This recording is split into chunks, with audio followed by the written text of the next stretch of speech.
Astaghfirullah. Bismillahirrahmanirrahim. Wa idh qultum ya Musa lan nu'mina laka hatta narallaha jahratan fa akhadhatkumus sa'iqatu wa antum tanzurun. Tsumma ba'atsnakum min ba'di mautikum la'allakum tashkurun.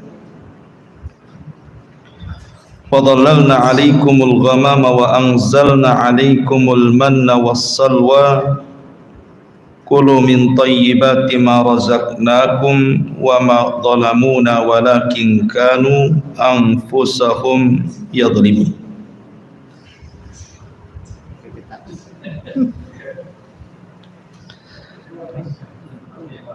Baik.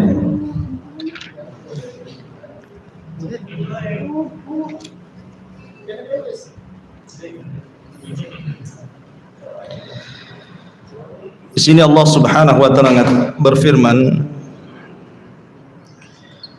dan ingatlah ketika kalian berkata, wahai Musa,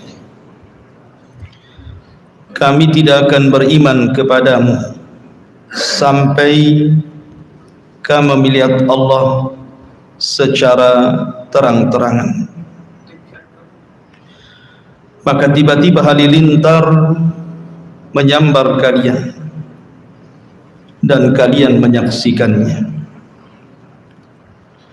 Kemudian kami hidupkan atau bangkitkan kalian dari kematian kalian agar kalian bersyukur kepada Allah Azza wa Jalla. Baik. Di dalam ayat ini Allah Subhanahu wa taala hendak menceritakan kepada kita tentang orang-orang pilihan Nabi Musa alaihi salatu wassalam. Mungkin kalau di dalam Islam itu al-asyaratu al-mubasyiruna bil jannah, 10 sahabat yang dijanjikan masuk surga. Lah Nabi Musa juga punya orang-orang pilihan sebanyak 12 orang. 12 orang pilihan Musa ini diajak oleh Musa untuk datang ke Bukit Saina mengambil Taurat sebagai undang-undang Bani Israel. Berangkatlah mereka semua, tapi karena perjalanan sangat jauh sekali, orang-orang ini tidak sanggup berjalan seperti halnya Nabi Musa yang Allah berikan kekuatan. Sehingga Musa bergegas duluan dan orang-orang pilihan ini menyusul. Lah ketika Nabi Musa sampai di Bukit Saina, maka Musa alaihi salatu wassalam berpuasa selama 30 hari. Ketika hendak membatalkan puasanya, maka Allah Subhanahu wa taala melarang dan memerintahkan Musa untuk meneruskan 10 hari lagi sehingga genap menjadi 40 malam. Lah ketika itulah Allah Subhanahu wa taala menurunkan Taurat kepada Musa alaihi salatu wassalam. Dan Taurat adalah satu di antara kitab-kitab langit yang Allah Subhanahu wa taala turunkan ke bumi. Di sana ada Suhuf, di sana ada Taurat, ada Zabur, Injil dan Quran. Jadi Taurat ini turun kepada Nabi Musa alaihi salatu wassalam. Dan Taurat dalam istilah orang di luar Islam adalah perjanjian lama. Kalau Injil itu disebut perjanjian baru. Lah ketika Musa sudah mendapatkan papan Taurat itu, barulah kemudian 12 orang pilihan ini baru sampai. Jadi setelah turun Taurat mereka baru sampai, sehingga mereka tidak bisa menyaksikan bagaimana Allah menurunkan Taurat kepada Musa. Dari sini kemudian mereka mulai lancang. meminta kepada Musa alaihi salatu wassalam untuk dipertunjukkan Tuhannya. Mereka minta agar mereka bisa melihat Allah. Dari sini kisah dimulai. Allah mengatakan, wa idh qultum ya Musa lan nu'mina laka hatta narallaha jahra. Dan ketika kalian berkata kepada Musa, wahai Musa, kami tidak beriman dengan kenabianmu, kami tidak beriman dengan kenabianmu sampai kami melihat Allah secara terang-terangan. Inilah kelancangan Bani Israel, orang-orang pilihan mereka kepada Musa. Maka mereka kemudian dihukum serta-merta pada waktu itu. Tiba-tiba permintaan itu langsung dibalas dengan azab. Tiba-tiba muncul halilintar dan membunuh mereka semuanya. Makanya Allah mengatakan, fa'akhadatkumus sa'iqatu wa antum tanzur. Tiba-tiba datang halilintar menyambar kalian dan kalian menyaksikan kematian kalian sendiri. Jadi Allah Subhanahu wa taala turunkan azab kepada orang-orang pilihan Bani Israel karena meminta kepada Musa untuk diperlihatkan Rabbnya dalam rangka pembangkangan. Sengaja mereka membangkang Nabi Musa, makanya turun azab. Bicara tentang ru'yatullah, melihat Allah Subhanahu wa taala, mungkinkah kita melihat Allah di bumi? Kalau seandainya tidak mungkin, kenapa pula Allah tidak bisa dilihat? Dan kapan kita bisa melihat Allah? Ini pertanyaan-pertanyaan yang harus dijawab. Yang pertama, mungkinkah Allah Subhanahu wa taala terlihat di bumi? Kita katakan mustahil dan tidak mungkin. Bukan Allah Subhanahu wa taala tidak bisa dilihat, tapi pandangan kita yang tidak sanggup melihatnya. Jangankan Allah Subhanahu wa taala yang kita lihat, makhluk Allah Subhanahu wa taala berupa matahari saja. Anda lihat matahari, coba antum pelototi matahari itu 5 menit saja. Apa enggak merah itu? Langsung diinstal tuh maka mata antum. Matahari saja kita tidak sanggup bermenit-menit melihat. Itu baru makhluk Allah. Kalau matahari saja yang merupakan makhluk Allah Subhanahu wa taala tidak bisa Anda lihat, bagaimana Allah Subhanahu wa taala? Matahari itu bukan tidak bisa dilihat, tapi kita tidak sanggup melihatnya. Kita hanya sanggup beberapa menit saja, habis itu silau. Itu terjadi kepada makhluk, maka kepada Allah mimba bil aula, tentu lebih utama dibandingkan kepada makhluknya sendiri. Dan sesuatu yang tidak bisa terlihat bukan berarti bendanya tidak ada. Angin saja, di sini ada kipas berapa ini? Kita bisa merasakan angin kipas ini ke badan kita. Tapi antum bisa melihat bentuk angin yang menerpa badan antum kan tidak bisa. Seperti apa bentuk angin itu? Itu pada makhluk itu. Tapi bukan berarti kemudian kita katakan nggak ada angin, buktinya ada kan gitu, kita terasa. Jadi bukan sesuatu yang tidak bisa kita lihat itu berarti bendanya tidak ada. Bendanya ada, cuman tidak bisa terlihat. Itu kepada makhluk tuh. Orang kesetrum mati, orang nggak bisa melihat setrum kayak apa gitu. Jadi intinya bahwa tidak sesuatu yang tidak bisa dilihat itu bukan berarti tidak ada bendanya. Ada bendanya tapi tidak sanggup kita melihatnya. Bahkan sekalipun seandainya kita datangkan alat canggih teknologi sekarang yang bisa melihat bakteri-bakteri itu saja terkadang tidak bisa melihat angin dengan alat yang canggih itu. Padahal itu makhluk Allah Azza wa Jalla. Bagaimana zat yang menciptakannya? Maka tentu tidak bisa dilihat lagi, dan zat Allah itu ada dan kita bisa rasakan keberadaannya dengan melihat ayat-ayat kauniyah dan ayat-ayat syar'iyah. Ma'asyiral muslimin yang dimuliakan Allah Azza wa Jalla, ditambah-tambah ada riwayat dalam Sahih Muslim, Nabi SAW pernah berkhutbah dan menyebutkan 4 perkara, semua tentang zat Allah. Salah satunya Nabi SAW menyebutnya, innallaha la yanam wa la yanbaghi an yanam.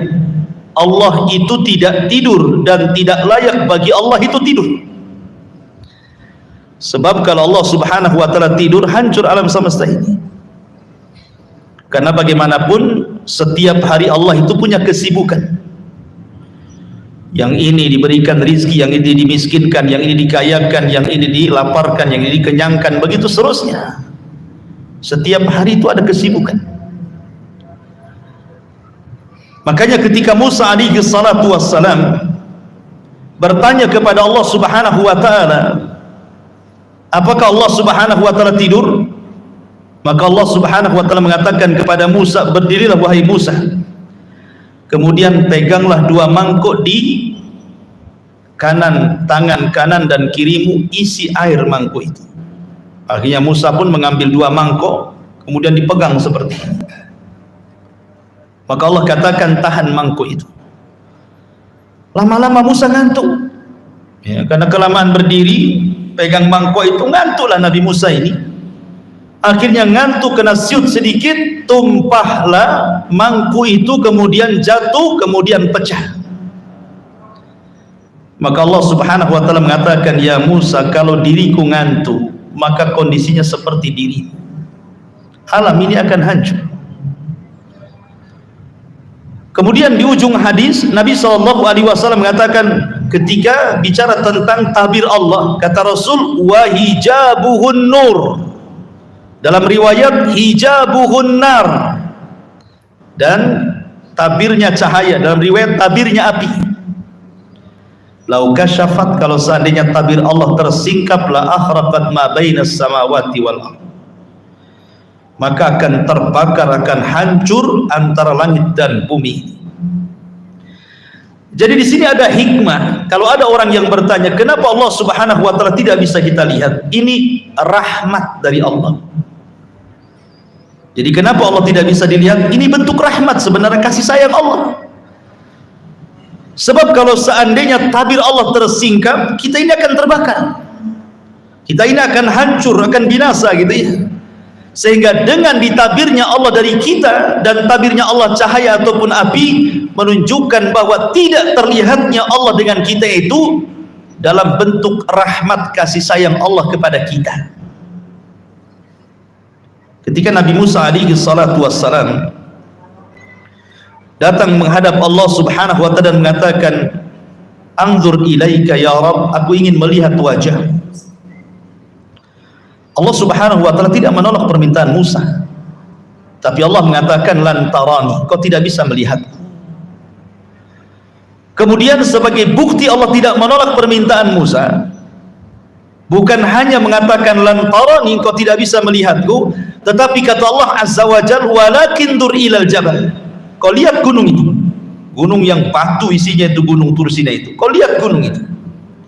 Fa in istaqarra makana fa sawfa tarani, kalau gunung itu tidak bergeming dari tempatnya, tidak hancur, kalau aku tampakkan kepada gunung itu, engkau akan melihat aku. Apa yang terjadi? Allah berfirman dalam surah Al-A'raf, falamma tajalla rabbuhu lil jabali ja'alahu dakka wa sara Musa sa'iqa. Ketika Allah betul-betul menampakkan dirinya kepada gunung itu, apa yang terjadi? Hancur gunung itu. Gunung itu hancur.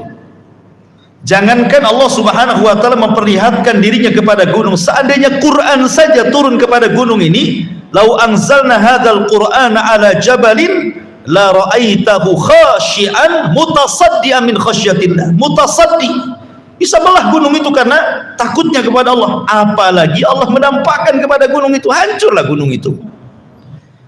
Maka gunung itu hancur, Musa kaget dengan ledakannya, kemudian Musa pun pingsan. Falamma afaqa, ketika Musa sadar, dia mengatakan, tubtu ilaika wa ana awwalul mu'min. Aku taubat ya Rabb, aku tidak akan meminta aku melihat dirimu, dan aku orang yang pertama beriman kepada. Musa saja tidak sanggup melihat Allah gitu.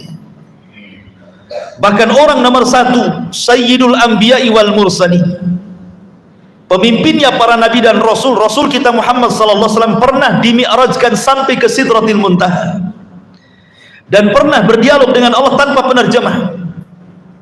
Apakah Nabi sallallahu alaihi wasallam melihat Allah? Tidak. Ketika dilihat, hal ra'aita rabbaka ya Rasulullah, apakah engkau melihat Rabbmu ketika Lailatul Mi'raj, di malam kau dimi'rajkan ke Sidratil Muntaha?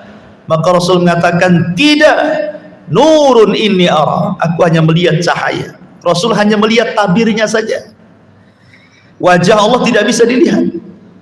Karena sekali lagi bahwa pertanyaan kenapa Allah Subhanahu wa taala tidak bisa kita lihat, itu sebagai rahmat bagi kita.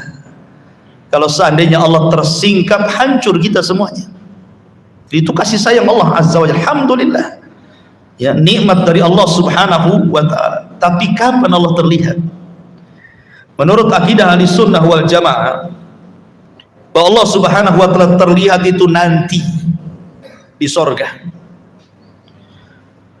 Dan ru'yatullah, bahwa seorang mukmin akan melihat Allah di sorga, itu nikmat terbesar yang pernah Allah anugerahkan di sorga. Jadi nikmat terbesar di sorga itu kita akan mendengar ucapan Allah langsung, kita akan didekatkan di sisi Allah Subhanahu wa taala langsung, dan kita bisa melihat wajah Allah secara langsung. Itulah tiga nikmat terbesar di surga. Didekatkan, mendengar kalamnya, dan melihat wajahnya. Sehingga Allah Subhanahu wa taala disabdakan oleh Nabi sallallahu alaihi wasallam, innakum satarawna rabbakum kama tarawna lailata badri tamami la tudahuna syai'an. Kata Rasul, kalian kelak di surga akan melihat Rabb kalian seperti kalian melihat purnama, tidak berdesak-desakan sedikit pun. Bukan Allah seperti bulan, tidak. Di sini tasbihnya tasbih ru'ya. Sebagaimana kita melihat bulan tidak berdesak-desakan, nah, begitu juga melihat Allah maksudnya. Bukan Allah seperti bulan, bukan begitu. Ya. Tapi di sini bagaimana Nabi Shallallahu Alaihi Wasallam menyabdakan kepada kita, di antara ziyadatun nikmat, dan itu senikmat-nikmatnya kenikmatan sorga, adalah ru'yatullah, bahwa Allah Subhanahu wa taala dapat terlihat di sorga, tapi di dunia tidak. Anda tidak bisa melihat Allah. Makanya kalau ada orang yang mengaku melihat Allah, dustakan walaupun dalam mimpi. Dustakan. Allah tidak mungkin dilihat. La fi yaqadhah wa la fil manam. Baik ketika tersadar ataupun tertidur. Karena akidah Ahlussunnah tidak mungkin Allah terlihat di dunia. Titik. Tidak ada koma lagi. Ya, tidak terlihat di dunia. Karena itu bentuk rahmat Allah kepada kita. Kalau Nabi saja tidak bisa melihat, apalagi kita. Makanya kalau seandainya ada orang mengaku mampu melihat Allah, dustakan itu. Yang dilihat bukan Allah. Bisa saja syaitan, bisa saja jin gitu ya. Sebagaimana yang sering saya jelaskan, pernah terjadi di Batam ini orang yang mengaku mampu melihat Allah Subhanahu wa taala, dustakan, dia sedang menipu. Ya, dia sedang menipu karena akan bertentangan dengan nas Al-Qur'an dan hadis Nabi sallallahu alaihi wasallam. Kemudian Allah Subhanahu wa taala mengatakan, "Tsumma ba'atsnakum min ba'di mautikum la'allakum tashkurun." Ketika 12 Bani Israil sudah mati di Sambar Halilintar nih, maka Allah ingin tunjukkan kuasanya kepada mereka. Tsumma ba'atsnakum, kemudian kami bangkitkan kalian. Min ba'di mautikum, setelah kematian kalian, la'allakum tashkurun, agar kalian bersyukur. Dan ini dalil bahwa Allah Subhanahu wa taala kuasa untuk membangkitkan manusia pada hari kebangkitan.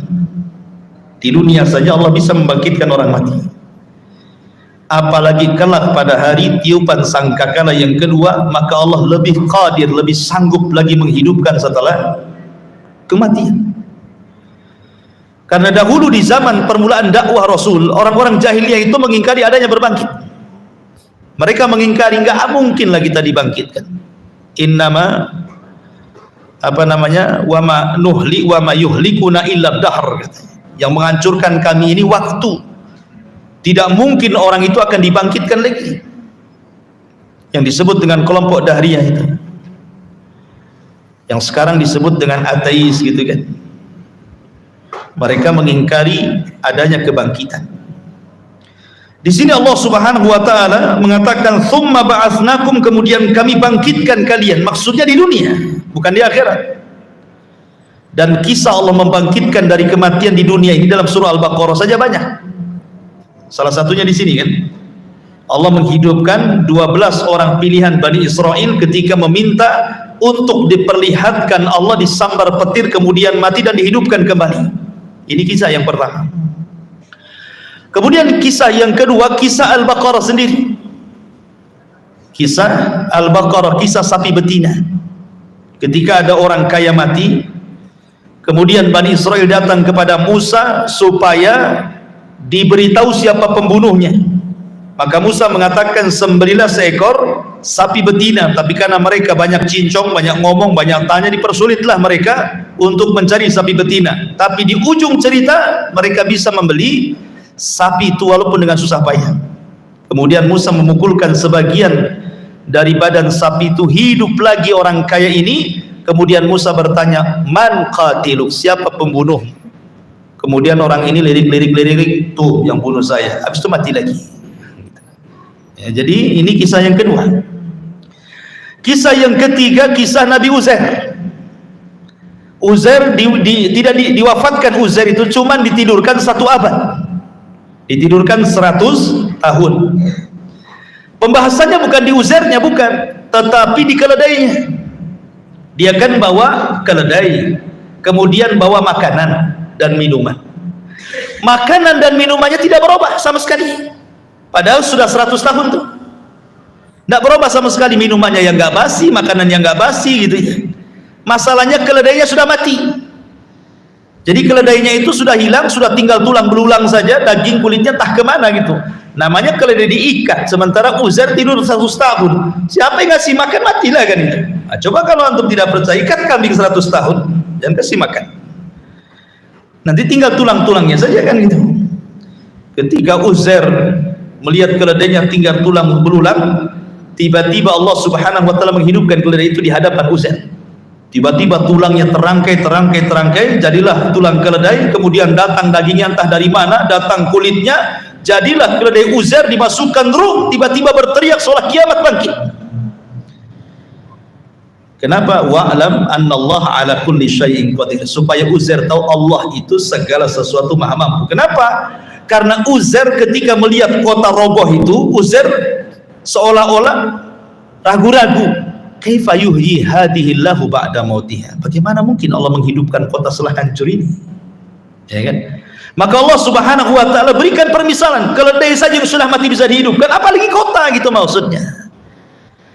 Maka ini kisah yang ketiga. Kemudian kisah yang keempat, kisah ketika Bani Israel terkena taun, di mana Allah Subhanahu wa taala berfirman, alam tara ilal ladzina kharaju min diyarihim wa hum ulufun hadarul maut wa qila lahum mutu tsumma ahyahum. Tidakkah kau lihat Bani Israel itu yang mereka lari dari negerinya karena menghindar kematian? Karena negeri itu turun wabah taun, 70.000 Bani Israel mati di negeri itu terkena wabah taun. Akhirnya kemudian mereka pun lari, tidak mau terkena taun, yang selamatnya tidak mau tinggal di situ, lari ribuan orang. Makanya Allah mengatakan uluf, bukan alaf, uluf, ribuan jumlahnya, banyak sekali menghindari penyakit taun. Maka mereka pun ke lembah.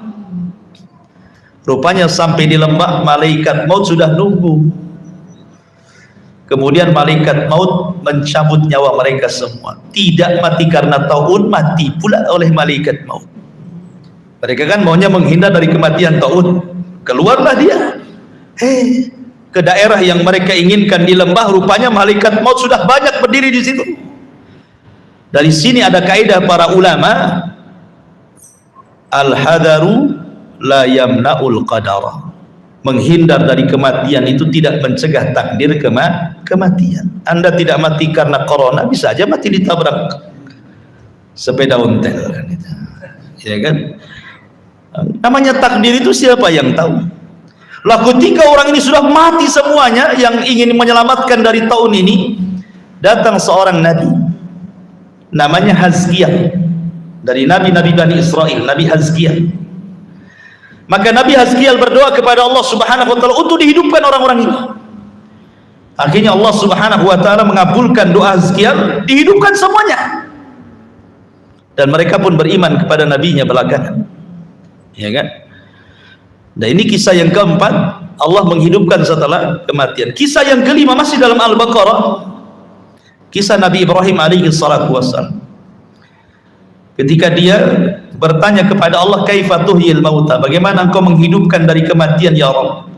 Maka Allah mengatakan, ya Ibrahim, ambil 5 unggas jenis burung-burungan, entah ayam, entah apa yang bisa terbang lah, burung apa gitu kan, 5 unggas, kau potong-potong, kau potong kecil-kecil, dari paha, dari sayap, dari kaki, dari semua kau potong-potong semuanya. Potong-potongannya itu kau letakkan di semua gunung-gunung sana, kau pegang kepalanya satu-satu. Jadi Ibrahim hanya megang kepalanya saja, badannya sudah dipotong-potong, sudah disebar di mana-mana bukit, di mana-mana gunung tuh.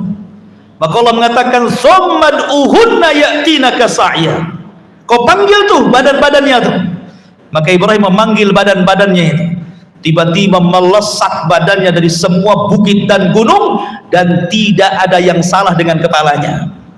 Yang ayam ya tidak gabung dengan merpati, ya ayam dengan ayam juga gitu ya.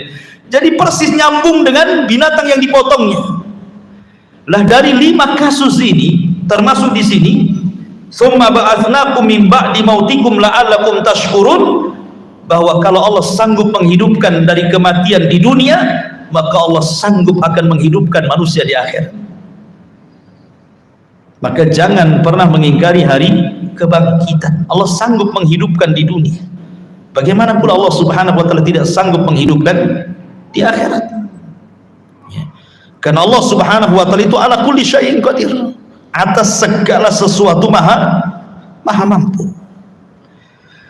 Kemudian Allah Subhanahu wa taala mengatakan, wa dhallalna 'alaikumul ghamama wa anzalna 'alaikumul manna wassalwa. Dan kami naungi kalian dengan awan, dan kami turunkan kepada kalian al-manna dan salwa, makanan man dan juga salwa. Kulu min thayyibati ma razaqnakum, makanlah apa yang kami rizkikan kepada kalian. Wa ma zalamuna, dan mereka tidak mendolimi kami, walakin kanu anfusahum yadlimun, mereka lah yang mendolimi diri-diri mereka sendiri. Jadi begini kisahnya, ini kisah lain. Jadi Bani Israel ketika mereka sudah sampai di perbatasan kota Ariha, Ariha itu kota tertua di dunia. Setelah Ariha itu Baitul Maqdis. Jadi pasukan Nabi Musa itu tidak bisa masuk ke Baitul Maqdis kecuali harus melewati satu kota yang disebut dengan Ariha namanya, kota tertua di dunia. Sementara orang-orang di Ariha itu sudah dikuasai orang-orang Arab dari keturunan kaum Ad. Sudah ada orang-orang Amalikoh di situ. Jadi keturunan kaum Ad sudah menguasai Ariha. Sementara Nabi Musa tidak bisa ke Baitul Maqdis kecuali harus menyerang Ariha. Kalau tidak diserang Ariha, maka mereka tidak akan berhasil masuk Baitul Maqdis. Maka Nabi Musa alaihi salatu wassalam kemudian mengutus orang-orang pilihan yang 12 tadi itu, yang minta diperlihatkan Allah, kemudian disambar petir itu, kemudian mati dihidupkan lagi. Maka Musa mengutus 12 orang ini, kemudian disuruh mengintai seperti apa kekuatan orang-orang Amalikoh itu, orang-orang Arab, orang-orang keturunan kaum Ad yang menguasai Ariha itu. Kaget bukan kepalang, rupanya orangnya besar-besar, raksasa-raksasa, orang yang badannya gede-gede gitu, sementara Bani Israel kecil-kecil. Ya. Jadi akhirnya kemudian 12 orang ini melaporkan kepada Musa, kayaknya kita tidak bisa menang. Mereka kaum yang banyak, besar-besar, raksasa badannya, kita ini kecil-kecil mau lawan mereka, katanya. Gimana kita akan menang? Kata Musa, kalian jangan menyebarkan berita ini kepada pasukan Bani Israel, nanti mereka ketakutan. Simpan rahasia ini. Rupanya dari 10 orang itu, dari 12 orang ini, 10 orang malah bercerita ke sana kemari. Akhirnya ketakutanlah pasukan ini. Yang 2 orang ini yang tidak bercerita, salah satunya adalah Yusha ibn Nun, dan satunya saya lupa namanya, tidak bercerita. Ini yang memegang amanah Nabi Musa alaihi salatu wassalam. Makanya nanti Yusha ibn Nun akan menjadi penerus kenabian Nabi Musa, karena dia orang yang dipercaya Musa dan pemegang amanah. Tapi yang 10 orang pilihan ini cerita ke orang-orang, kita akan menghadapi kaum yang kuat, yang raksasa, yang ini. Takutlah akhirnya pasukan Bani Israel ini. Ketika Musa alaihi salatu wassalam betul-betul ingin menggerakkan pasukan Bani Israel, berkumpulan mereka di hadapan Musa dan mengatakan, ya Musa, kami sudah tahu kekuatan mereka, kami tidak akan menang. Kalau engkau ingin perang, wahai Musa, idhab anta wa rabbuka faqatila innaha huna qaidun. Kau berangkat sendiri, ajak Tuhanmu perang berdua, kami duduk di sini, kami akan nonton siapa yang kalah, siapa yang menang, katanya. Kami tidak sanggup. Kalau mau perang, perang sendiri, katanya. Dari sebab itulah maka Allah Subhanahu wa taala turunkan azab kepada mereka, berupa mereka diletakkan di bumi itu, mereka tidak bisa keluar karena mereka tidak mau diajak jihad, tidak mau membebaskan Baitul Maqdis, tidak mau melawan orang-orang Amalika yang menguasai Ariha. Akhirnya Allah Subhanahu wa taala azab mereka dengan cara apa? Arba'ina sanatan yatihuna fil ardi. 40 tahun mereka linglung di situ, tidak bisa keluar. Sementara mereka tinggal di padang pasir. Tidak ada bukit, tidak ada gunung, tidak ada pohon, tidak ada lembah, tidak ada air, tidak ada apa-apa. Padang pasir, kering kelontang, lautan padang pasir. Apa yang mau dimakan? Apa yang mau diminum? Tidak ada naungan di atas kepala. Sementara mereka tidak bisa keluar. Makanya kalau antum pernah hidup di Timur Tengah itu, kemudian lihat padang pasir seolah-olah lautan tidak bertepi, bingung orang kalau udah nyasar di padang pasir itu mau kemana ya. Jadi mereka linglung, nggak bisa kemana-mana karena padang pasir semuanya. Makanya disebut arduti dalam bahasa kita, negeri linglung. Mereka nggak bisa keluar dari situ. Lah ketika mereka tidak bisa keluar dari situ, dan itu akibat mereka tidak mau diajak jihad, mulailah mereka meminta kepada Musa alaihi salatu wassalam makanan. Musa, kita di padang pasir, apalah yang kita akan makan? Mintalah kepada Rabbmu makanan untuk kami. Maka Musa alaihi salatu wassalam memintakan kepada Allah, turunlah manna dan salwa. Itulah makanan mereka di padang pasir itu. Ada yang mengatakan manna itu umum, bahasa Arabnya manna itu diambil dari manna yamunnu, artinya karunia, artinya apapun yang dihajatkan oleh Bani Israel disediakan. Enak kan? Antum minta roti udah ada, martabak ada, roti canai ada, apapun yang kita mau ada. Itu namanya manna yamunnu gitu, kalau diartikan secara bahasa. Tapi ada juga yang mengatakan manna di sini artinya semacam burung. Jadi burung itu ya semacam unggas lah, ayam, mentok, pokoknya unggas-unggasan, burung-burung terbang. Tinggal tunjuk saja, jatuh tinggal makan. Ya. Kemudian salwa, salwa itu berupa buah-buahan yang ada minumannya, kalau diminum rasanya seperti madu. Itulah manna dan salwa. Jadi luar biasa, Allah berikan anugerah kepada mereka, makanan langsung turun dari langit, manna dan salwa. Tapi mereka ingin minuman. Maka Musa alaihi salatu wassalam memukulkan tongkatnya di batu, keluarlah 12 mata air. Itulah minuman mereka di negeri itu. Kemudian mereka mengatakan, Musa, panas, nggak ada payung, nggak ada pohon, panas. Maka mereka mengatakan, ya Musa, lindungilah kepala-kepala kami dari matahari. Dari sini Allah katakan, wa dhallalna 'alaikumul ghamam. Kami berikan kepada kalian naungan awan. Enak kurang apa ke? Mereka sudah tidak lagi terkena sinar matahari, sudah ada awan yang menaungi kepala mereka.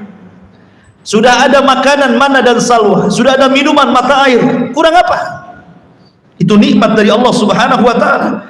Sehingga Allah mengatakan, kulu min thayyibati ma razaqnakum, tinggal makan kalian dari yang baik-baik yang kami rizkikan kepada kalian. Wa ma dhalamuna walakin kanu anfusahum yadhlimun. Mereka tidak mendolimi kami, tapi mereka mendolimi mereka sendiri. Kenapa? Karena mulai kurang ajar kepada Musa alaihi salatu wassalam. Apa kurang ajarnya? Wa idh qulna dkhulu hadhil qaryah. Ya. Dan ketika mereka masuk ke sebuah negeri, ini diantara bagaimana Bani Israel ini kisah lain lagi ya, kisah lain. Tetapi nanti kisah yang nyambung dengan kisah Al-Baqarah 57 ini adalah Al-Baqarah 61. Itu nyambung tuh ayatnya nanti kisahnya itu. Jadi antara ayat 57 ke 61, itu nyambung. Kita baca 61-nya baru kita naik ke atas. Wa id qultum ya Musa lan nasbiru ala ta'ami wahid. Wahai Musa, kami nampaknya bosan dimakan manna, makan salwa, makan daging burung, daging mentok, daging ayam. Bosan kami. Ya. Kami pengen lalap-lalapan. Ya, minta lalapan orang ini. Ya. Dikasih daging-dagingan, dikasih buah-buahan yang lezat, salwa. Mereka mengatakan apa? Lan nasbira ala ta'ami wahid. Kami tidak sabar, asih ini aja yang kita makan. Padahal mereka itu makan lo tidak nyari. Bukan mereka bekerja dulu nyari uang, kemudian dibelikan beras, dimasak. Enggak. Waktunya makan pagi sudah ada, waktunya makan siang sudah ada, waktunya makan sore sudah ada, waktunya makan malam sudah ada. Kurang apa enaknya itu? Tidak dituntut kerja, tidak dituntut apa, tinggal makan saja. Tapi mereka kaum yang tidak bersyukur. Mereka mengatakan, lan nasbira ala ta'ami wahid. Bosan kami dengan satu makanan ini. Fad'u lana rabbaka yukhrij lana mimma tumbitul ardh. Cobalah kau berdoa kepada Rabb wahai Musa. Keluarkanlah sayur-sayuran dari bumi ini. Mim baqliha wa kisaiha wa fumiha wa adasiha wa basaliha.